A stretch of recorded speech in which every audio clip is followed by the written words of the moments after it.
شمالی و جنوبی قطب کی مسامت میں، مسامت اگر بالکل محاذات تو وہی ہے نا، دے پر محاذاتوں کے آسمان پر موجود نقاط کو سماوی قطب شمالی و قطب جنوبی کہا جاتا ہے. درجہ بالا تصویر میں بڑا کرۂ سماوی ہے، دا غټه کره ده، لاندې به کې دننه یو بله هم ده، ٹھیک ده، داسې میلاویږي خو خدای دې چېرته په لاس باندې موږ نه راکړي چې په کوم ځای کې پرته دا میلاویږي، دا غټه د شیشې او دننه به کې بلب لګولی، نو چې هغې کې ته او دلته ته تیاره کې لیټونه بند کړي او د هغې هغه بلب ولګې، ټیک ده، نو په هغې باندې دا کرښې خو یې پې ټولې جوړې کړي که نه، مختلف دا خطوط طول البلد او د عرض البلد هغې کې سماوي هم د دې په محاذات کې دي، چې ته په هغې کې هغه لیټ ولګې نو هغه ټولې کرښې داسې په دې کمره کې به ته راشي.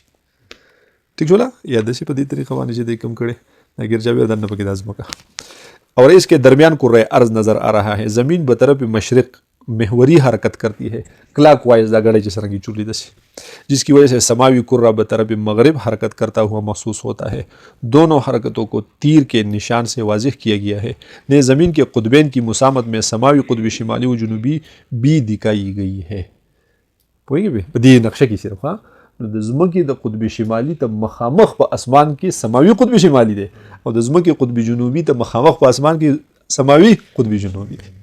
ٹھیک ده، بیا د سماوي قطب شمالي چې دی هغه جنوبي خو موږ ته نه ښکاري، خو دا شمالي چې دی په دې باندې الله تعالی یو ستوری پیدا کړی چې هغې ته وایي قطبي ستوری، قطبي ستاره.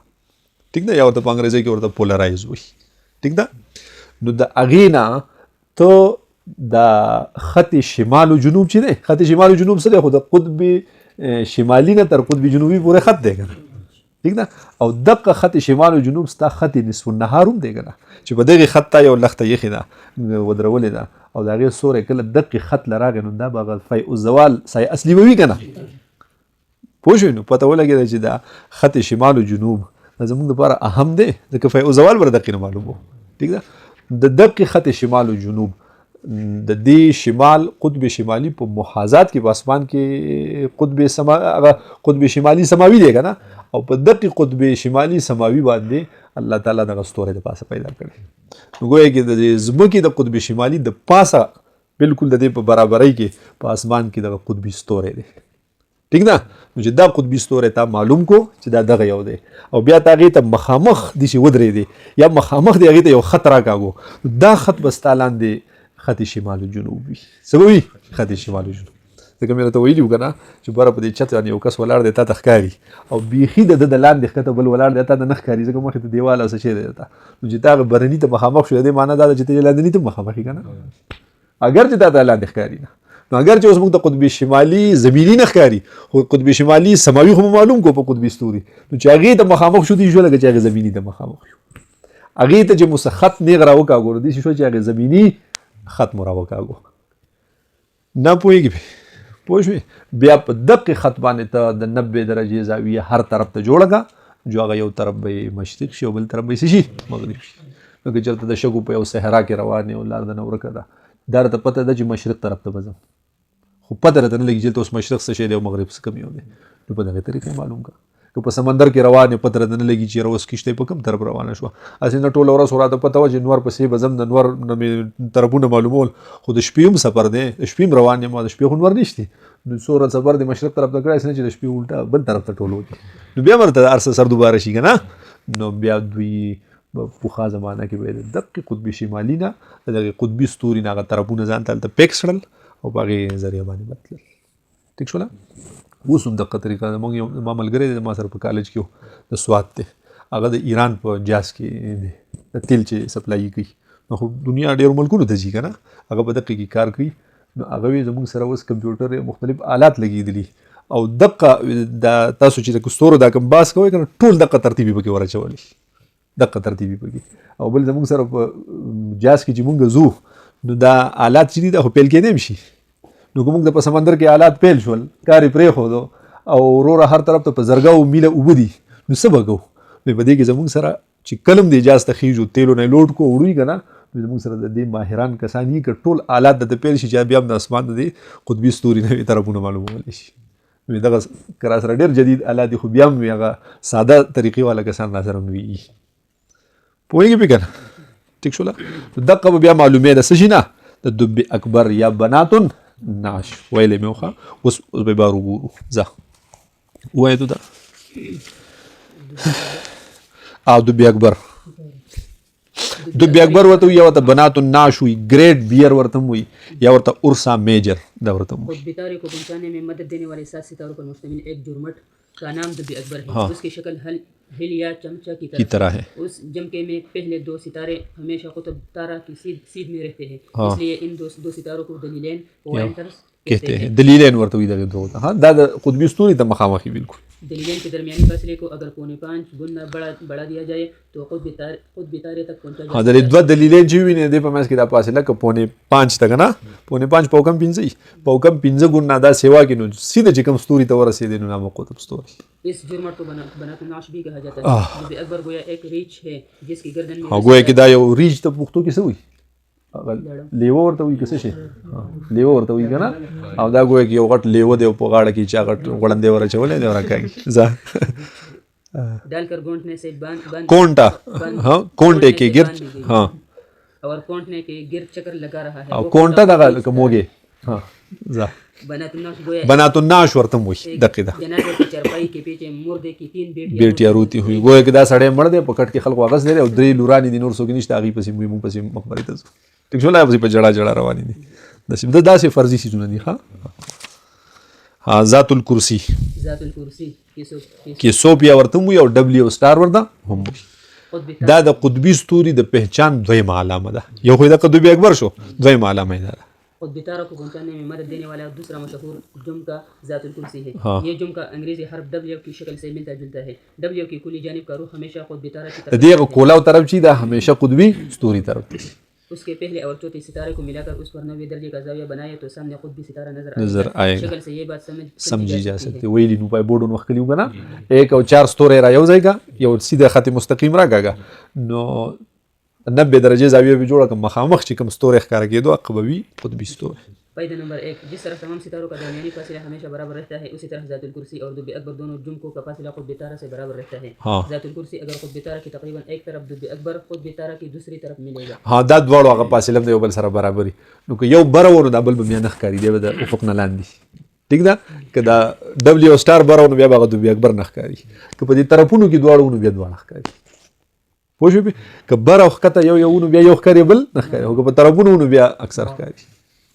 فائدہ نمبر 2 قطب تارہ بظاہر ساکن رہتا ہے جبکہ دبی اکبر اور ذات الکرسی اینٹی کلاک وائز مخالف گھڑی اور مخالف گھڑی وار سمت میں یعنی ہمارے دائیں سے بائیں قطب تارہ کے گرد چکر لگاتے ہیں. دا اینٹی کلاک وائز دی نه یعنی گویا کې دیشي دی نه حرکت کوي او قطبی ستوره نه کوي په ځای باندې هغه هم کوي ګورې ښه خو موږ ته هغه ساکن ښکاري او د هغې حرکت چې دی دومره په سپیډ کې دی چې څه به یې وایي دا د خپل ځای پرېږدي دی له بل ستوري راځي خو په هغې منځ کې شپږ زره کاله تېرېږي 6000 سال بعد چې دې ته ګورې په دغې ځای به بیا هم ستوری یو خو دا اوس چې کوم دی دی به نه بل به راغلی ٹھیک شو نو بل دی هغه د ځای اخلي بیا موږ ته یې پته نه لګي چې یاره څنګه د هغه ځای واخیستو که نه نو دومره به ته څوک ورته ناستي دومره شپږ زره کاله موږ څه کوو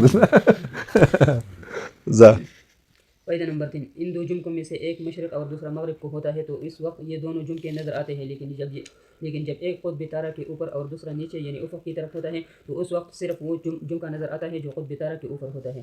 فائدہ نمبر 4 ان دو جمکوں میں سے کوئی ایک جمکہ ہر موسم اور رات کے ہر حصے میں ضرور دکھائے. په دې دوو ګروپونو کې خو به یو خامخا دواړه هم کېدلی شي خو یو به پکې خامخا وي. فائدہ نمبر 5 قطب تارہ کی طرف رخ کر کے کھڑے ہو جائے تو دائیں ہاتھ کی طرف مشرق اور بائیں ہاتھ کو مغرب ہوگا.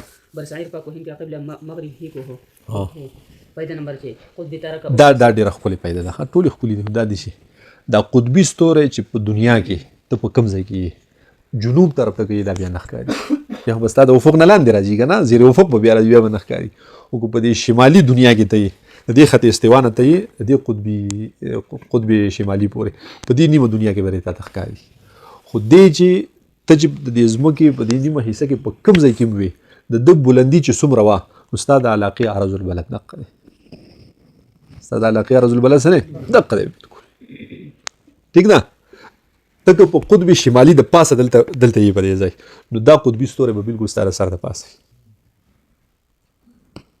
نه پوهېږي پوه شوې که ته په خط استوا باندې یې نو دا قطبي ستوری چې دی به ستا د افق سره ټچ وي بالکل پوه شوې نو که ته څومره 10 عرض البلد لرالې نو دی به ستا د افق نه 10 درجې چوتي که 20 رالی دی به 20 چوتي، که 30 رالی دی به 30 چوتي، که 40 رالی دی به 40 چوتي داسې پسې راځه. که 90 عرض البلد قطب شمالي دی که هغې له راورسېدې دی به 90 نو ستا سره پاسه پوهېږې د دې نه عرض البلد هم معلومېږي. څه کېږي؟ عرض البلد ته معلومېږي.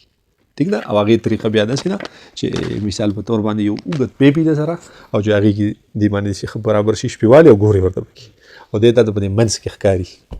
ټیک ده. نو دا پیپ چې دی داسې چې ورته کته دی دا د پکې کې ښکاره شو د دې مطلب دا دی چې دې ته دی مخامخ دی که نه. ټیک ده. نو دقه پیپ اوس لږ اوږد که ښکته د ځمکې سره ټچ که. ټیک ده. ځمکه دې هلته چې کوم ځای سره ټچ شو هغه بالکل لیول ده. دلته هغه زاویې چې جوړه شو هغه وګوره نو چې زاویې د څوره ور نو ستا عرض البلد دقه نه پوهېږي. ټیک شوله. لکه دغه قطبي ستوری دی ته تر دې ځای نه دي چې ویشیش اخیستی دی نو چې دا دې ته مخامخ دی نو وګوره دا ځمکه او دا یا خط نو دلته یو زاویې جوړېږي که نه. دا زاویې ته وګوره چې دا د څوره وه نو بس دقه ستا عرض البلد دی. نه پوهېږي دا بیا په دغه معلومېږي. دا ټیلیسکوپ یې صحیح که نه. ټیلیسکوپ کې چې ورته ته ګورې دی چې خو هغې کې خپل پیچونه لګېدلي هغه به یې دنګۍ او چیتۍ وی که نه. نو چې هغه ته ورته هغه ځای نه ګورې هغه یې دنګۍ سوره نه چې هغه دنګۍ نه ته به تا د زاویې ښیي چې دی اوس د ده دا خوله چې ده دا 20 درجې چوته شوه 30 چوته شوه 40 چوته شوه 50 چوته 60 چوته شوه داسې نو چې دی تا ته په کوم ټایم کې ښکاره شي په هغه ځای کلک هلته هغه زاویې وګوره نه چې د څوره وه ستا عرض البلد دقه هغه بیا لږ د معلومولو اسانه طریقه ده. دقه شانتې نور سپوږمۍ د هغې دغه چې ګورې چې دا څومره زاویې چوتې دقه ټیلیسکوپ راواله پای کې سپوږمۍ ته ګوره چې پای کې ورته ګورې نو چې په کوم ټایم کې په نظر دي شي پکې دننه راشي درته که نه په هغه ځای کې دلته هغه زاویې وګوره نو چې د څومره وه نو د ده زاویې ارتفاع دوره ده. زاویې ارتفاع دقه ده. پوهېږې پې نو د قطبي ستوري نه عرض البلد معلومېږي ځکه په هره علاقه کې زاویې ارتفاع د قطبي ستوري د دقې علاقې د عرض البلد سره بالکل برابر هغې سره صحیح برابر. 7 نمبر قطب تارا بذات خود دب اصغر نامی جمکے کا ایک فرد ہے. دب اکبر چې څنګه د قشن یو دب اصغر هم دی. ٹھیک ده. نو دا د هغې یو حصہ ده. हाँ دب اصغر کی شکل بالکل دب اکبر جیسی ہے. اکبر و اصغر کا یہ فرق خصوصاً ملحوظ رکھنا چاہیے. دغه شکل ورکړي. خجی قطب تارا بظاہر ساکن ہے مگر فی الحقیقت وہ 54 دقیقے نصف قطر کے دائرے میں حرکت کرتا ہے. په یو درجه کې 100 دقیقې 60 نو دا ګیر چې بیا حرکت کوي خو د دې هغه ټوله دایره چې ده که نه هغه 54 دقیقې ده. یعنې د دې یو درجې تقریبا یو درجه لکه 60 دقیقې به یو درجه کې که نه نو هغه ټوله دایره چې ده نو هغه څومره ده د هغې هغه محیط چې کوم دی. ٹھیک شو نه. د هغه محیط لکه تقریبا چې د انور چې 4 منټه کې یو درجه توی کوي که نه نو د نور دا فاصله چې په 3.5 منټو کې څومره وي نو څومره فاصله وي نو دومره ټوله فاصله د هغې دایرې ده. نه پوهېږي لکه په 3.5 منټه کې نور به څومره ځي نو دغه چې څومره فاصله ده نو دومره د قطبي ستوري د هغې ټولې دایرې فاصله دقه ده. ټیک شوله. نو ځکه او بل زمونږ نه لري ډېره ده چې پته یې راته نه لګي یو دایره هم وړه ده که چې ده او فاصله هم ډېره ده چې بس موږ وایو چې په یو ځای ده نو اجوي په یو ځای نو په ظاهر نظر سره ځه قطب بظاہر ساکن ہے مگر فی الحقیقت 54 دقیقے نصف قطر کے دائرے میں حرکت کرتا ہے اور عام ستاروں کی طرح 23 گھنٹے 56 منٹ میں ایک چکر مکمل کر لیتا ہے. اس حرکت کے دوران وہ کبھی سماوی قطب شمالی کے مشرق میں کبھی مغرب میں کبھی انتہائی بلندی پر کبھی انتہائی پستی پر ہوتا ہے. قطب تارے کے انتہائی بلندی زبست ده سمت الرا کنه انقلاب شمس سیفی او شتوی اعتدالین پوه شوې به دا ټول بیا سپوږمۍ دا باسته جو دغه